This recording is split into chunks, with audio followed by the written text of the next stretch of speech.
I used to see in my water blue, but this is rainwater up in here right now. No need to put G-juice in it. Look at these bluegills all stacked in there nice.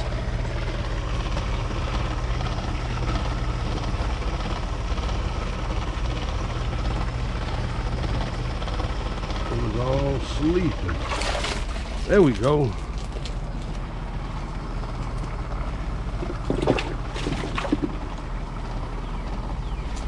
That's all we're gonna bring us. Still got a nice little mess in there. Close that lid. We'll try to go catch us some catfish.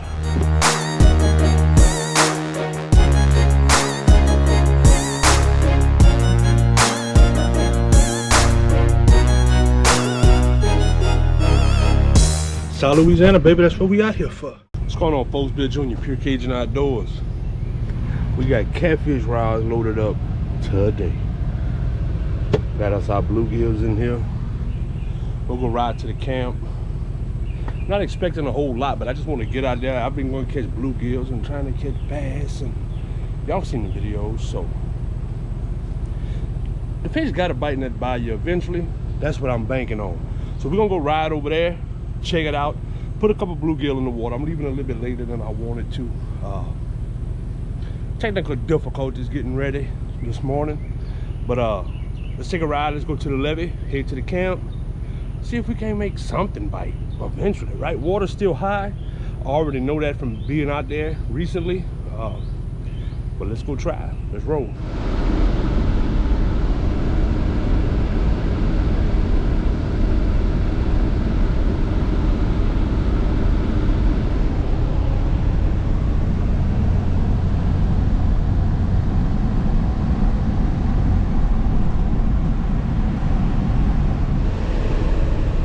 See what kind of time we got going, fellas and ladies, if you're watching. Get up here, we ain't got no tide, or we got an incoming tide. I don't know. We're about to see shorter. That is the same bayou that we're gonna be fishing on. So that's why whenever I cross that bridge, I like to sit there and kind of look at it and see what the tide's doing, and it's either not moving or, like I said, it's coming in. It definitely was not moving out. So we'll see when we get to the camp and get set up. Swamp sticks, extra heavy, 100-pound K9 fishing braid, 100-pound slime line heavy cover leader, down to a 10-aught Nocturnal Nation pig sticker. We got a big cat fever, medium heavy, 60-pound K9 fishing braid, 50-pound slime line heavy cover leader, Hellcat extra heavy spinning rod, 100-pound K9 fishing braid, 100-pound heavy cover slime line leader. We got 8-aught pig stickers, Nocturnal Nation. On them two, we're running 8-ounce sinkers on everything. We got an outgoing tide. It's slow, but it's outgoing. I am seeing a few fish roll. I don't know, man. Let's get us some bluegill. We're gonna do 2 pieces of cut bluegill, and we're gonna do 1 live bluegill on the old swamp sticks. So let's get that out there and let's see what goes on. All right, we got one of our bluegills here. We're gonna go for cut bait right here with him. Beautiful bluegill, but he's gonna be cut bait today.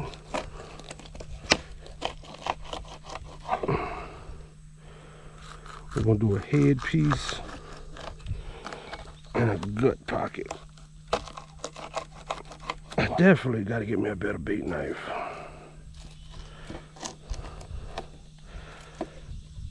I think this one has done run its course. All right, so what we got? We're gonna put gut pocket on the medium heavy. We're gonna put the head piece on this old 8-aught right here, Nocturnal Nation pig sticker. We'll go through the bottom lip.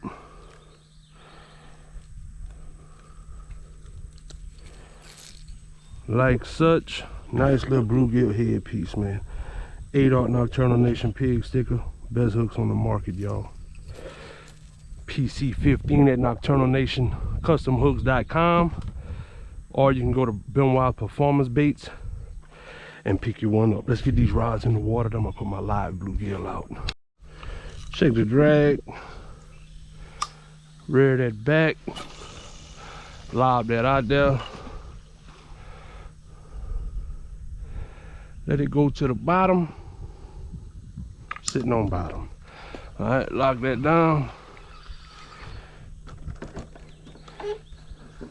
This tide isn't pulling hard. It is definitely going out, but it's not moving fast, which I kind of like.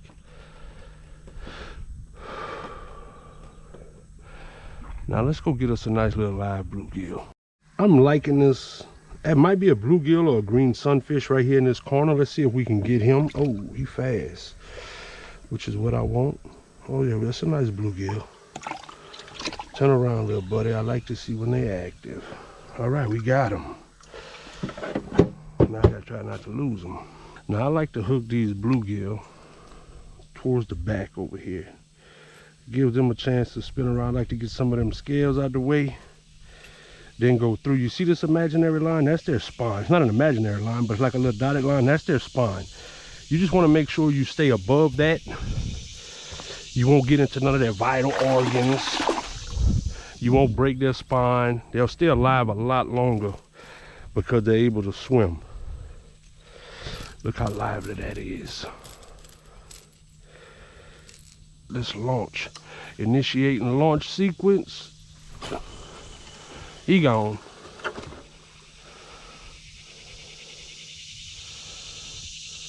Finally hit the bottom. There's a deeper hole over here on the side of my dock. I know it's there, so. But that's where I want to be. These here are still in somewhat deeper water, but this one's in the deepest water out here, so. We got him set up. So what y'all think first? We got headpiece, gut pocket off of bluegill, live bluegill. Drop some comments below. Let's go. All right, y'all. We've been out here for a few hours. Not even a single bite. I've recast, cast, changed bait position, nothing. Tide did switch. It was going from out. Now it's coming in. It just kind of started. Not even garfish have been messing with these lines. I'm still gonna call it strange. I don't know what's going on in this body of water right here. There's been some mullets jumping, but no activity for some months now. You know, the last fish I caught was that little small fish that hit that live bluegill. That's on video on YouTube. You can go check it out. But I figure while I'm here, I've got this question a lot. What should I keep in my tackle box? You know, if you're putting your catfish and tackle box together, what do I normally have in mind? So I'm gonna take this time while I'm out here on the water still. I'm gonna go over what I keep in my catfish and tackle box. I say catfishing pretty much for all my big game fish that I go after, catfish, garfish, sharks. This is what I keep in my tackle box. All right, we're gonna start off. Y'all looking at this. Everybody's got their version of what they think is a good tackle box, etc. This is some tackle toolboxes essentially that I got from my local hardware store down here. Y'all see the color combination. Y'all may recognize the brand of it. I'm not going to get into all that. I'm not going to get into it. Y'all know the different models and stuff. I got this because I like a big open space in my tackle box because it's catfishing, right? Garfishing, sharks, that's typically involves big tackle. So I didn't need a tackle box that's got all these little dividers and compartments to put stuff in. Most of my stuff wouldn't fit in it anyway. So this is what we got. It's watertight, it's strong. I could sit on it, I could stand on it. So this is why I went with this. Let's open it up. Right here at the gate, got a little hand sanitizer. You never know when your hands are dirty. You might need to clean them a little bit, you know what I mean? Get that off to the side. We got a rack right here, so that's the only tray that I essentially need in it. Right here, got a little container with all my little rubber beads that I sit there and I use for, you know, my sinker slide stops and stuff like that, for shock protection. A lot of people like to use hard plastic beads. I'm not 100% certain why. I prefer soft plastic. You get soft rubber, should I say. You get much more of a shock absorption to protect your knots and everything. So we got some of that up in there. Next, right here on the top, We got all our hooks on this side. I like these little containers here that I can take them out the packs and put them up in here. You can pick these up on Amazon and things like that, craft stores. Pick them up. We got our 6/0 Nocturnal Nation pig stickers up in here. I love these right here when red fishing and even for smaller catfishing and stuff. So we got our 6/0s there. Right here we got us a couple sets of some 8/0 pig stickers. There y'all go. If y'all not using them pig stickers, man, or any Nocturnal Nation hook yet, y'all slipping, go get y'all some. We got another pack of some 8s right here. We got us some 10/0s. Gotta have a big 10/0s. That's for my really big game fishing that goes on right there. We can move over to this side right here. I got some bobber stops, which I normally don't use, but underneath it, I got some hard plastic beads. Now, what I do with the hard plastic beads is those will go above my hook on my leader for my line rattler, just to keep it up off the hook some.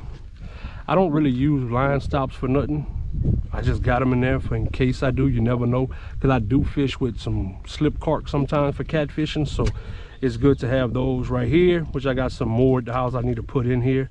This is my crimps for my steel leaders, my barrels. We'll get to that in a second. So that's what I got in that little container. Let's see, this container right here, I keep some 3-way swivels for if I want to rig up and do a little bit different stuff. We got a thing of 3-way swivels. This one right here, I got some small duo snaps. And then here I have some 30-pound swivels with the clips on it, snap swivels. Now what I use these for, these is what I use for my sinker slides on my line. I don't buy the sinker slides like that. Sure, I can't take them on and off without cutting the line, but that's okay. I can still snap my weight on and off. It still swivels. They look small, but that's still 30-pound swivels. Plenty strong enough. Like I said, all it's for is just to slide up and down your line with your weight on it. On this side right here, we got us some ball chain swivels. I use them in coordination with these 3-way swivels most of the time. Sometimes I'll still use them on a sliding rig with a sliding weight, but not often. We also have some bigger barrel swivels. Always use these between my main line and my leader. So that's what we got up in there. This is just kind of a anything box. I got a spoon up in there, spinner bait, because sometimes I will try to catch some skipjack. So I got that. So that's essentially what I have in this top compartment. That's what I'm going to use pretty much no matter what. Hooks and swivels, right? No matter what rig I'm making, that is going to go on it. Hooks and swivels. Let's get this out of the way. We'll get to what's underneath it. All right, this is something else that I normally have on the top. That's my scissors, cut my braid. They might have fell out in there in the bottom. So, but yeah, gotta have some good scissors that cut braid, cut mono. Okay, first thing, this is why I like it, because it's a big open compartment underneath that tray, which is what I need, because I got stuff like big rolls and stuff. You know, if you had a bunch of little dividers, this might not fit up in there, but like this easily fits. We got us 3 rolls up in here. I got my 50-pound slime line heavy cover leader. I got my 80-pound heavy cover leader and my 100-pound heavy cover leader. If y'all don't use this stuff is amazing. It's the only mono leader line that I've used for years and years before I was even an affiliate with Catch the Fever. Y'all can go check them out, catchthefever.com. Cajun 10, get you a discount on it. So we got a leader line up in there. Keep that tucked in. That K9 fishing cat line, that's that Dyneema braid. I keep a spool up in that in case I need to re-spool a reel or anything. Sometimes I'll use it to tie certain things off. I might need to patch my cast net or something. This stuff right here works great for that. Always keep a roll of that on hand. Underneath that, I just got some little Ziplocs. I can open it up. I have some fluorocarbon leader, some 30-pound. I use this sometimes for skipjack. Whenever I do a skipjack rig, I can make it with this right here. If I want to make a sabiki, I can use it with this, you know, tie a couple jigs on some fluorocarbon and I'm good to go. Don't have no issues. I also have my 150-pound stainless steel leader. It's an 8-strand braided. This is right here is what I use for all my gar fishing and shark fishing whenever I know I'm in those waters and those fish are present. Steel leaders is the way to go. I like stranded. It doesn't kink. It don't need all the fancy coating on it, because most of the time if you catch gar fish or you catch sharks, they're gonna eat the coating off of it on the first one you catch. So non-coated, trust me, it's stainless, so I don't have to worry about it rusting anyway. So I keep that nice and put together in that little bag right here. We got us a bag of peg floats. We got a pear float up in there. This right here is some 4-inch peg floats that I use. I would typically use slotted floats, but they was out of stock whenever I got them, so I just got the non-slotted, because I don't always need a peg float on my rig. So I like to be able to take it on and off without having to redo another leader. But this is what I got for the time being. I'm going to use them. It doesn't bother me. I'll make another leader, take the other leader, wrap it up. But peg floats, real good for your rig. Keep them on hand. We got us another Ziploc down here. We got us already some pre-made stainless steel leaders. We got some 10-aught pig stickers. We got a couple 8s up in there. A lot of times I'll take them off after a day of shark fishing, just put them back up in here gar fishing. This right here keeps them nice and put together, keeps everything out your hand, keeps them from tangling up. Got that up in there. I like to keep a spare blade up in here just in case. I have my regular bait knife, but keep this up in here. You never know, might have a bigger fish or something else I need to take control of. This right here is something I really like to keep in my tackle box to clean my hands with. It's these little towels right here. They come individually wrapped so they stay out of the water. Sit there and you got a little water in your ice chest or a little bottle of water. You simply open it up, put a little water on it. They expand to a whole sheet. They're tough, they're durable. I like them because you can compact them away just like such. And now I got a whole bunch of rags to clean my hands with. You know, you never know, you might, you know, you're dealing with blades, you're dealing with fish, hooks, you cut yourself or something, you want something clean to clean yourself up with. There you go, you got some of them. Got us some line rattlers right here. Keep some of them. I don't worry about all the different colors, to be honest with you, because y'all know the water I fish in is super muddy. Colors ain't gonna really matter. Color is more or less just for us to impress someone, or they look different or whatever. But whatever color they got at the time I buy them, that's what color I get. Like I said, in the water I fish in, you won't see a different, the fish ain't gonna tell what color they are. So we got that up in there. Gotta have a good set of pliers. Sit there and cut that steel wire, and also it serves as my crimper. So my barrel crimps, sit there and crimp that on my steel leader, and also cut the steel leader as I need it. So I keep these pliers up in there. Right here is some of the slip floats I was telling y'all about. Now, let's see. This right here is some of the slip floats I was telling y'all about. We ain't gonna get into the brands. I don't really use them a whole lot, but I have them. 2 of them I've never used at all. The other ones just kind of hang around up in there. I'm gonna tuck them back in. I honestly keep them up in there for just in case situations. Right here, just a bag of little bags. Never know when I want to put some more swivels or something up in there, so that's what I use that for. Get that stack back up in there. Peg floats. We got us a little bag right here, some bails, doing some nighttime fishing. Clip it on the rod if you don't have good lighting. Clip that on there. Right here, just a little container. We got some miscellaneous lead, some more packs of swivels, some electrical tape. I keep that all just various small stuff that I may not use often, but I may need at times.